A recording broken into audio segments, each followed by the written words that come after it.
La oscuridad a menudo se esconde a simple vista. Se viste con un manto sagrado. Habla en tonos bajos y respetuosos. Esta es una historia de esa oscuridad. Una historia grabada con sangre. Una historia susurrada con miedo. La historia del cristianismo es muy grande. También es muy preocupante. Debemos mirar, debemos atrevernos a ver. Muchos ven un mensaje de amor, de paz, de salvación, y para muchos, así ha sido. Pero la historia guarda otra verdad, una verdad más dura, una verdad de poder, de corrupción, de un sufrimiento muy grande. Esta es esa historia. Los primeros seguidores de Cristo enfrentaron el fuego. Las legiones romanas los cazaban. Murieron por sus creencias. Su valentía era innegable. Ellos eran las víctimas entonces. Solo buscaban adorar a su Dios.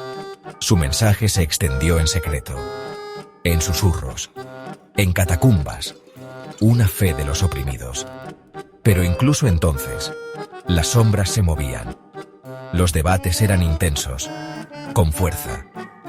¿Cuál era la verdadera naturaleza de Cristo? ¿Quién tenía la doctrina correcta? Las diferencias en las creencias no se toleraban. No por mucho tiempo. No por muchos.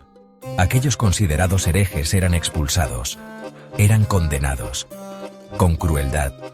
Las semillas de la intolerancia se sembraron temprano. Temprano y profundo. Comenzó un camino peligroso. Hombres como Arrio cuestionaron.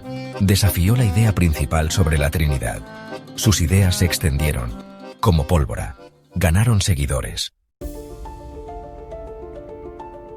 Luego vino Constantino, el emperador romano.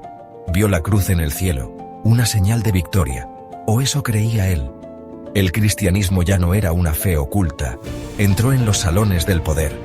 El emperador la aceptó, públicamente. La iglesia lo aceptó a él.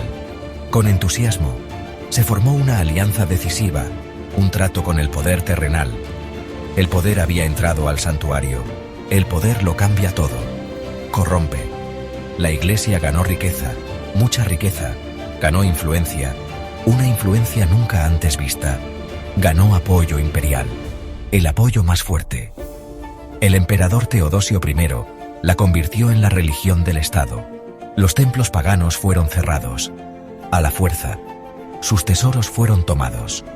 Sus sacerdotes, dispersados. Los dioses antiguos callaron, callados por orden imperial, por el poder cristiano. Dios lo quiere. El grito sonó por toda Europa. El Papa Urbano II llamó a la guerra, una guerra santa.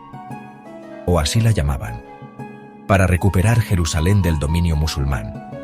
Caballeros y campesinos respondieron al llamado. Llevaban la cruz, con orgullo. Marcharon hacia el este, hacia el derramamiento de sangre, hacia horrores que no podemos imaginar. Actos que no se pueden contar.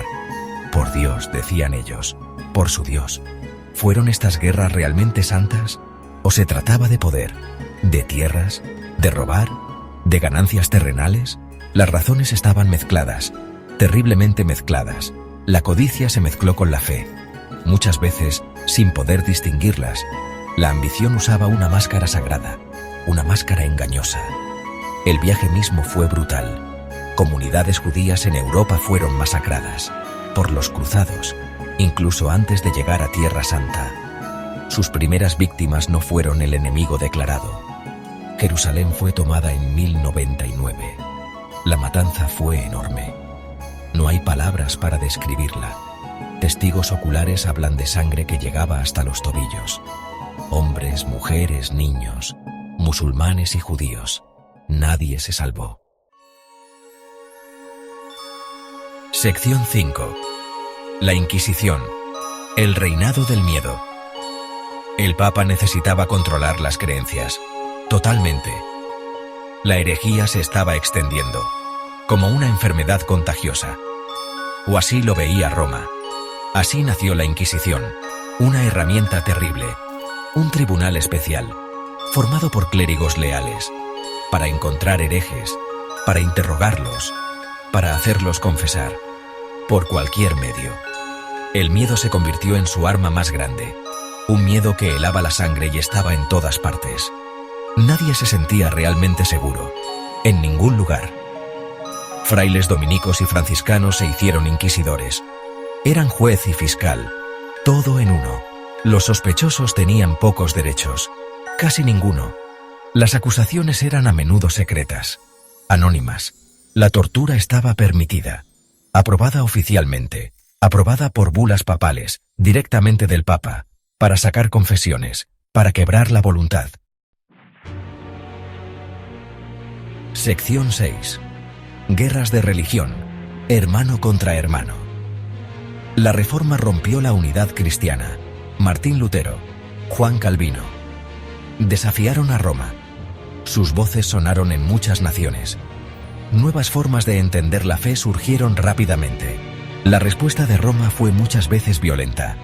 Europa cayó en décadas de guerra, guerra sangrienta, cristiano contra cristiano, con furia salvaje, hermano contra hermano, vecino contra vecino.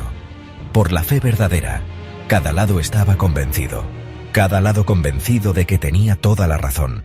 La masacre del día de San Bartolomé en Francia, agosto de 1572, una fecha terrible. Miles de hugonotes protestantes franceses asesinados, en París, en sus camas, en las calles, por todo el país. La matanza se extendió por multitudes católicas, animadas por fanáticos y por orden de la corona, bendecida por algunos clérigos. Una boda se convirtió en un baño de sangre, una mancha en la historia de Francia. Sección 7. Conquista y conversión. La cruz y la espada en el Nuevo Mundo. Colón llegó a América, por accidente. Un nuevo mundo para Europa, lleno de promesas. Para la Iglesia, nuevas almas que salvar, millones de ellas. Los misioneros siguieron a los conquistadores, de la mano. La cruz llegó con la espada, compañeras inseparables. Los pueblos indígenas enfrentaron una elección terrible: convertirse o sufrir las consecuencias. Consecuencias muy graves. Sus dioses fueron llamados demonios, sus culturas condenadas, su forma de vida eliminada, con violencia. La resistencia se encontró con una fuerza mucho mayor. El requerimiento era un documento que daba escalofríos, una mentira legal, una excusa para la brutalidad, leído a las poblaciones indígenas, muchas veces desde lejos, en español, un idioma que no entendían, muchas veces sin traductores, una farsa cruel. Exigía someterse a la corona española y al Dios cristiano, inmediatamente, sin condiciones. Negarse significaba guerra, esclavitud. Sección 8. El silencio de Dios.